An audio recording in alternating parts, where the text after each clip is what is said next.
কে আল্লাহ রাব্বুল আলামিন পুরো পৃথিবীর বাদশাহী দান করেছিলেন। জিনেদের উপরও তার রাজত্ব ছিল। সুলাইমান আলাইহিস সালামের নাম শুনলে জিনেরা ভয়ে থরথর করে কাঁপত। সুলাইমান আলাইহিস সালামের যে কোনো হুকুম জিনেরা অক্ষরে অক্ষরে পালন করত। একদিন সুলাইমান আলাইহিস সালাম আল্লাহকে বললেন, হে আল্লাহ রাব্বুল আলামিন, তুমি আমাকে সারা পৃথিবীর বাদশাহী দান করেছো, সেই সাথে নবুয়তি দান করেছো।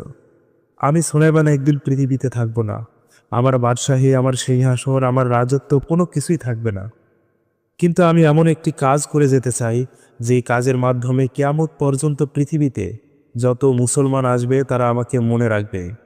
তোমার পবিত্র ঘর বাইতুল আকসা আমি পুনর্নির্মাণ করতে চাই। আল্লাহ রাব্বুল আলামিন অনুমতি দিলেন, হে সুলাইমান, অবশ্যই তুমি তা পুনর্নির্মাণ করবে।